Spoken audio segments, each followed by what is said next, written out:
Indian road construction को लेकर America ने एक रिपोर्ट पब्लिश की है जिसमें मेंशन है कि इंडिया में जितने नेशनल हाईवेज पिछले 65 सालों में नहीं बने उससे कहीं ज्यादा अगले 2 साल में बनकर तैयार हो जाएंगे। और इस मिरेकल के पीछे अगर किसी का हाथ है तो वह है road transport and highways minister Nitin Gadkari ji का। ये एक ऐसे राजनेता हैं जिनके तारीफों के पुल बांधते अपोजिशन पार्टीज भी नहीं थकती। नितिन गडकरी का लक्ष्य है कि वो 2024 तक इंडियन रोड्स को अमेरिका जैसा एडवांस बना देंगे और इस काम के लिए वो इतने सीरियस हैं कि थोड़ी सी भी गड़बड़ी पर कॉन्ट्रैक्टर्स को धमकी तक दे देते हैं। यहाँ तक कि वो अपने काम को इतनी ईमानदारी से करते हैं कि एक टाइम वो अपने ससुर के घर तक को गिरवाने से पीछे नहीं हटे थे। नितिन गडकरी जी कभी मुंबई दिल्ली एक्सप्रेसवे की जांच करने के लिए उस पर अपनी कार दौड़ा देते हैं तो कभी कंस्ट्रक्शन साइट पर जाकर हर एक मटेरियल का इंस्पेक्शन करते हुए दिख जाते हैं। अपने काम को लेके ईमानदारी और लगन की वजह से उन्हें विकास पुरुष का नाम दिया गया है। तो दोस्तों आज के इस वीडियो को प्रॉपर समझने के लिए हमने इसे 4 पार्ट में डिवाइड किया है। पहला, नितिन गडकरी जी क्यों दूसरे पॉलिटिशियन से अलग हैं। दूसरा, कैसे नितिन गडकरी जी भारत के इंफ्रास्ट्रक्चर डेवलपमेंट में मेजर रोल प्ले कर रहे हैं।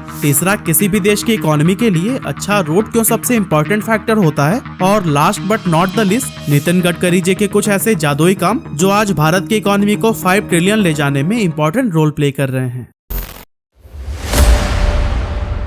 दोस्तों नितिन गडकरी बाकी पॉलिटिशियन से काफी अलग हैं, जिनका मकसद जनता को ज्यादा सुविधाएं प्रोवाइड करना है और देश के हित में काम करना है। उनका कहना है कि वो सिर्फ 20% काम ही पॉलिटिक्स के लिए करते हैं, बाकी का 80% काम वो सोशल वर्क के लिए करते हैं। और शायद यही रीजन है कि पार्टी में उन्हें वो मुकाम नहीं मिल सका जिसकी वो असल में हकदार हैं। नितिन गडकरी जी आए दिन अपनी ही पार्टी पर कटाक्ष करते रहते हैं, क्योंकि उनका मानना है कि राजनीति महात्मा गांधी के जमाने में एक सोशल मूवमेंट का हिस्सा रही थी और उस टाइम समाज के हित में कई बेहतर फैसले लिए गए थे। लेकिन आज राजनीति का मतलब सिर्फ सत्ता में बने रहना है। इस चीज से वो इतने डिसअपॉइंटेड हैं कि एक बार तो उन्होंने यह तक कह दिया था कि कभी कभी तो मैं सोचता हूँ कि मुझे राजनीति छोड़ देनी चाहिए, क्योंकि इसके अलावा भी जिंदगी में कई सारे ऐसे काम हैं जिन्हें किया जा सकता है। अब आप शायद ही किसी नेता में गद्दी छोड़ने या फिर अपनी ही पार्टी के खिलाफ बोलने का साहस देखते होंगे, लेकिन ये गडकरी जी ही हैं जिनके पास बिना पावर की चिंता किए गलत को गलत और सही को सही कहने की हिम्मत है। यहाँ तक कि उनके बयान पर ही एक बार पार्टी ने उन्हें पार्लियामेंट्री कमेटी से बाहर का रास्ता दिखा दिया था। नितिन गडकरी जी हमेशा अपने बेबाक अंदाज के लिए जाने जाते हैं और जनता से कभी भी झूठा वादा नहीं करते। वो हमेशा कुछ ऐसा करते हैं जिससे देश और समाज की भलाई हो सके।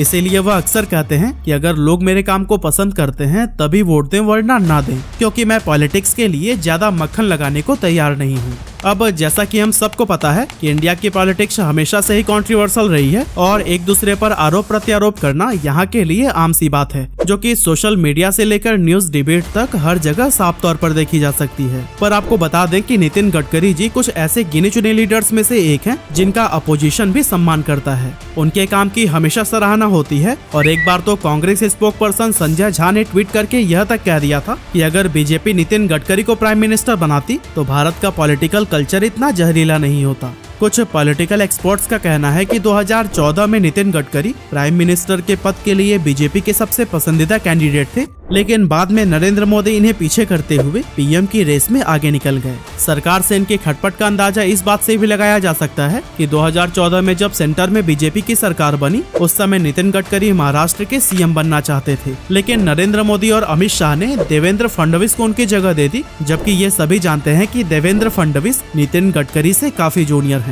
बीबीसी मराठी में काम कर चुके एक रिपोर्टर परवीन मधोलकर का कहना है कि पिछले 9 सालों में नितिन गडकरी की पोजीशन कम होती गई है, लेकिन अगर हम उनके काम पर नजर डालें तो वह हमेशा से ही एक मिसाल पेश करते नजर आए हैं। अब जैसा कि हमने बात किया था कि यह अपोजिशन पार्टीज में भी काफी पॉपुलर हैं और विपक्ष इनकी तारीफ करते नहीं थकता, लेकिन आपको बता दें कि अगर नितिन गडकरी को अपोजिशन पार्टी का कोई काम अच्छा लगा तो फिर वह भी उनकी तारीफ जरूर करते हैं। जैसे कि एक प्रोग्राम में नितिन गडकरी ने former prime minister Manmohan Singh की जमकर तारीफ की थी। उनका कहना था कि इकोनॉमिक रिफॉर्म्स के जरिए देश को नई दिशा देने के लिए इंडिया मनमोहन सिंह का कर्जदार रहेगा। नितिन गडकरी जी अपने काम को लेकर इतने जुनूनी हैं कि सड़क निर्माण के रास्ते में अगर उनके सगे संबंधियों का भी घर आ जाए तो उसे भी वो तोड़वाने से नहीं कतराते। उनके जुनून को इस इंसिडेंट से समझा जा सकता है कि जब वो महाराष्ट्र में पीडब्ल्यूडी मिनिस्टर थे और उनकी नई नई शादी हुई थी, उस समय एक रोड कंस्ट्रक्शन के दौरान उनके ससुर का घर बीच में आ रहा था। ऐसे में उन्होंने बिना अपनी पत्नी को बताए अपने ससुर का घर तोड़वा दिया और वहाँ से रोड निकाला गया। लेकिन अगर आप बाकी के ज्यादातर नेताओं को देखेंगे तो कईयों पर तो पावर में रहते हुए अपने सगे संबंधियों को फायदा पहुंचाने का केस चल रहा है। हमने नितिन गडकरी के रूप में इकलौता ऐसा नेता देखा है जिन्होंने देश और जनता की खातिर अपनों को भी बेघर करने से परहेज नहीं किया। अगर हम 2014 तक का डेटा देखें तो हाईवे कंस्ट्रक्शन की रफ्तार लगभग 2 किलोमीटर पर डे थी, जो कि नितिन गडकरी जी के पहले साल के ही कार्यकाल में बढ़कर 16.5 किलोमीटर पर डे हो गई और इनकी देखरेख में हर रोज 21 किलोमीटर हाईवेज का निर्माण होने लगा। लेकिन दोस्तों, गडकरी जी यहाँ भी नहीं रुके और लगातार देश की सड़कों का कायापलट करने के लिए काम करते रहे, जिसका असर ये हुआ कि 2020 तक हर रोज 36 किलोमीटर हाईवेज बनाए जाने लगे। और दोस्तों, अब इस विकास पुरुष का लक्ष्य आने वाले सालों में डेली 68 किलोमीटर हाईवेज का निर्माण करना है। और हाँ, नितिन गडकरी जी अपना ध्यान सिर्फ रोड कंस्ट्रक्शन पर ही नहीं लगाते, बल्कि लोगों की सेफ्टी का भी वो पूरा ख्याल रखते हैं। इन्हीं की वजह से साल 2019 में न्यू मोटर व्हीकल एक्ट पास किया गया, जिसके अंतर्गत ट्रैफिक रूल्स का वायलेशन करने पर फाइन अमाउंट बहुत ज्यादा कर दिया गया, ताकि लोग इसके डर से ट्रैफिक के नियमों का पालन कर सकें, जिससे उनकी और दूसरों की भी सेफ्टी बरकरार रह पाए। इसके अलावा नितिन गडकरी ने सड़क दुर्घटना से होने वाली मौतों को देखते हुए कार कंपनीज के लिए 6 एयरबैग्स प्रोवाइड करना मैंडेटरी कर दिया और बढ़ते ट्रैफिक को देखते हुए ये ग्रीनफील्ड एक्सप्रेसवेज बनाने की भी दिशा में काम कर रहे हैं। अब जो लोग नहीं जानते उन्हें हम बता दें कि ये एक ऐसा रोड प्रोजेक्ट है जो कि आबादी से काफी दूर खेतों या फिर खाली जमीनों से होकर गुजरता है। और दोस्तों, इससे न सिर्फ दूरी घटती है बल्कि जमीन भी आसानी से मिल जाती है और सड़क जल्दी बनती है। इसके अलावा गडकरी जी पोल्यूशन को कम करने के लिए इलेक्ट्रिक व्हीकल्स को भी खूब प्रमोट करते नजर आते हैं। इवन उन्हें खुद भी इलेक्ट्रिक व्हीकल्स यूज करना काफी पसंद है।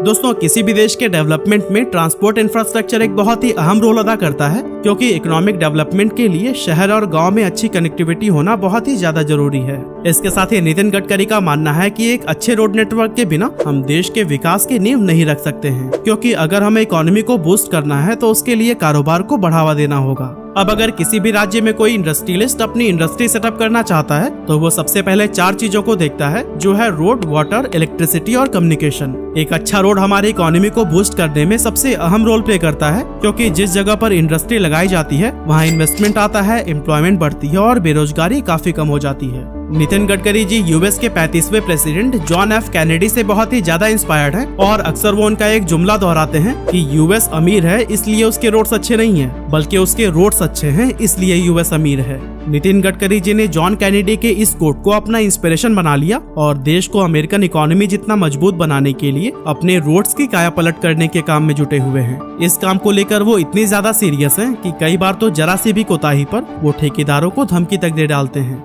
एक्चुअली 2018 में उन्होंने एक बुक लॉन्चिंग इवेंट में कहा था कि वो सड़कों की क्वालिटी से कोई भी समझौता नहीं कर सकते। उनका कहना है कि इन मौतों की संख्या सीमा पर लड़ने वाले सिपाही या आतंकवादी हमले में मारे गए लोगों से भी बहुत ज्यादा है। इसीलिए मैंने कई बड़े ठेकेदारों से यह कह दिया है कि अगर आप जो सड़क बनाते हैं उसकी क्वालिटी में जरा सी भी कमी पाई गई तो फिर मैं आप पर बुलडोजर चलवा दूंगा। और दोस्तों, उनके इस तरह के स्ट्रिक्ट मिजाज से कॉन्ट्रैक्टर्स भी लापरवाही करने से डरते हैं, क्योंकि कब वो इंस्पेक्शन के लिए खुद चले आएं और कमियों पर लताड़ लगाना शुरू कर दें ये कोई नहीं जानता। अपनी लगन से उन्होंने बहुत सारे ऐसे काम करके दिखाए हैं जो कि दूसरे नेताओं को नामुमकिन लगते थे। ये वही गडकरी हैं जिन्होंने 1990 के दशक में देश का पहला एक्सप्रेसवे दिया था, जिसे कि हम मुंबई पुणे एक्सप्रेसवे के नाम से जानते हैं। और नितिन गडकरी की ही मेहनत का नतीजा है कि आज राजधानी दिल्ली से कई शहरों की दूरी मात्र 2 घंटे की रह गई है।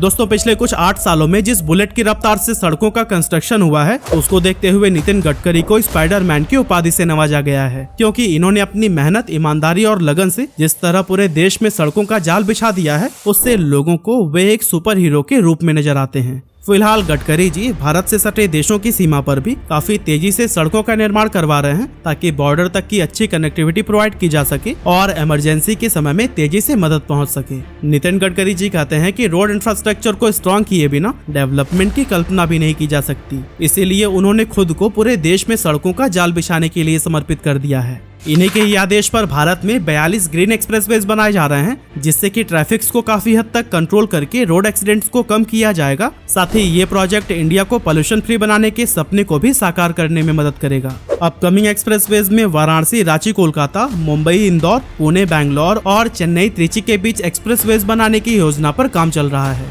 वहीं National Highway Authority of India March 2025 तक देश में 23 नए एक्सप्रेसवेज बनाने का ऐलान पहले ही कर चुकी है, जिनमें से कुछ प्रोजेक्ट तो जल्दी कंप्लीट हो जाएंगे। इन एक्सप्रेसवेज से लोगों का ट्रेवल टाइम बहुत ज्यादा घट रहा है, साथ ही ये बिजनेसेस की ग्रोथ के लिए भी बहुत अहम है। इनके कंप्लीट हो जाने के बाद से देश की मेजर सिटीज जैसे कि लखनऊ, सिलीगुड़ी, बेंगलुरु, विजयवाड़ा, रायपुर, सूरत, खड़गपुर, कोटा और चेन्नई जैसे शहर आपस में कनेक्ट हो जाएंगे।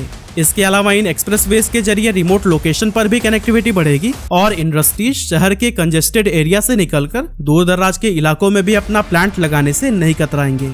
नितिन गडकरी के कार्यकाल में बनाई जा रही सड़कों से शहरों के टूरिज्म में भी काफी इजाफा होगा, क्योंकि कम समय और कम खर्च में लोग अपनी डेस्टिनेशन तक आराम से पहुंच सकेंगे और इससे टूरिज्म इंडस्ट्री में आने वाला रेवेन्यू भी काफी इंक्रीज हो जाएगा। और दोस्तों, इस तरह से और भी बहुत सारे सेक्टर्स हैं जिन पर नितिन गडकरी जी की बनाई गई सड़कों का साफ तौर पर प्रभाव दिखेगा। यानी कि धीरे धीरे देश का हर सेक्टर ग्रो करने लगेगा, जिसका सीधा असर हमें अपनी देश की इकोनॉमी पर देखने को मिलेगा।